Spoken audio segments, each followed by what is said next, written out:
the dips, buy the dips, buy the dips, buy the dips. Hey guys, how's it going? This is Tim, bringing you guys Daily Deals with Tim. I talk about the latest news and deals on cryptocurrency, all for you guys. And before I begin, this is my personal opinion and not financial advice. Now, as you guys can see, it's red all over, except Cardano. Now, my speculation with Cardano is there's a group of pumpers that want to pump Cardano before it goes down, but that's only my speculation. I don't do much. I did look into Cardano, but I want to see a product before they release anything. Before I invest in anything. But today, we have the dips coming. Now, this is when I'm really excited because these are the opportunities that at least I look forward to. When the cryptos are rising, I really don't want to invest because you're buying on the rise. You're trying to catch the train as it rolls along. But when the train is going backwards, going back down, that's when it's really exciting, at least for me. Now, if you guys bought in at a higher prices, this might kind of suck for you, but if it has already gone down way further than what you have invested, what I would do is just hold on to it because Bitcoin's going to come back up to 10,000 and possibly more and more. I really have a high, what is it? I just have a high chance of, just have a good feeling that it's going to go back up, and yeah, I'm not worried about it.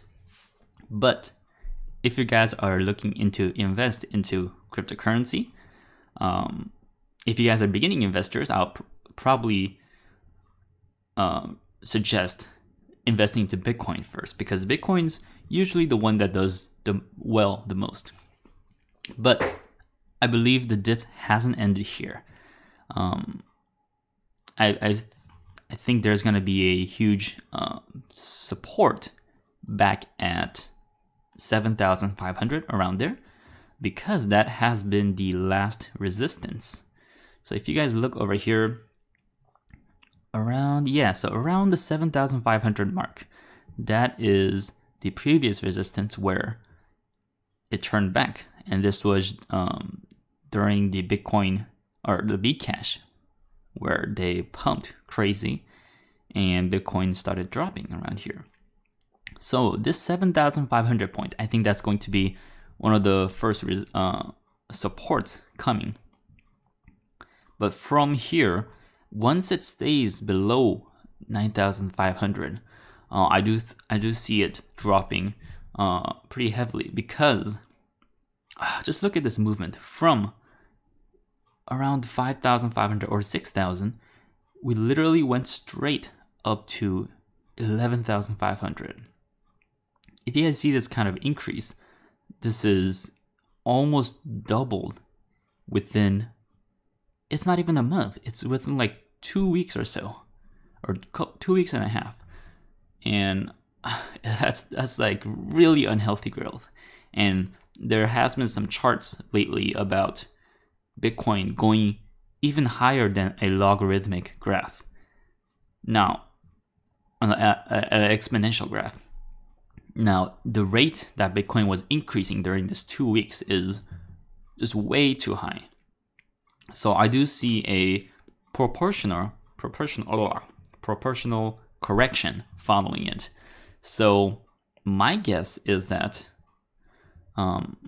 it's gonna probably drop to 7,500, and there's gonna be a lower candle wick all the way to 7,000, and possibly jump back from there on. But there's also a possibility that it could drop down to 5,000 because that has been the previous resistance.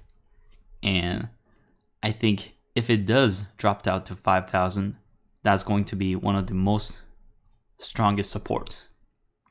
But there's going to be a median resistance at 7,500 and an enormous amount of support at 5,000. But there is also a possibility that it's gonna hover around 8,000, because that on those even numbers, there's always people wanting to buy back more.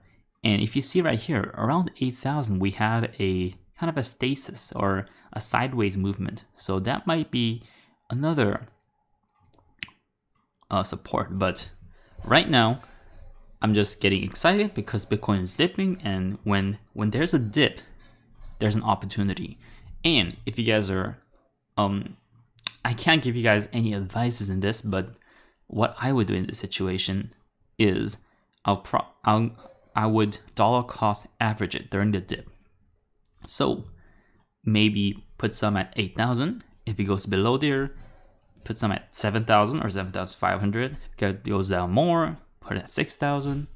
If it goes more, put it at 5,000, and so forth. So putting like a diversified amount into these kind of resistance or support levels might be a good idea, but it's all your decision to make. But I'm really excited to see the dips. If you guys have invested at a high point, all-time high, I'm sorry for you guys, but there's always more opportunities to buy in. So as long as you don't, I guess, use up all your kind of money you can spend, I think there's always more opportunities to come. But that said, only invest in what you can afford to lose, especially if you guys are taking out like credit cards or your savings, emergency money to invest into these cryptocurrencies. I would heavily suggest not to do that, because with crypto, volatility is a must. Without volatility, I don't think cryptocurrency could have this popularity as much as right now. Because like around 2013 to 15, Bitcoin was just hovering down at all-time lows with barely any attention. But now that it's getting these tractions and ups and downs, there's futures market coming in. Traditional people are trying to profit off this movement too. So there's going to be a whole chaos going on. But amidst of those chaos, Bitcoin is still going up. So I do like this movement. Hey, it went back to 9,700. So there's still a possibility that it could jump back. But I think with these kind of corrections, I do see it going down a little more. So yeah, I'll leave you guys at that. If you guys like this kind of content, like this video, comment below, and smash that subscribe button. Also, if you guys want to support the channel, check out the links below, and I'll really appreciate that. And as always, I'll bring you guys more deals on Daily Deals with Tim.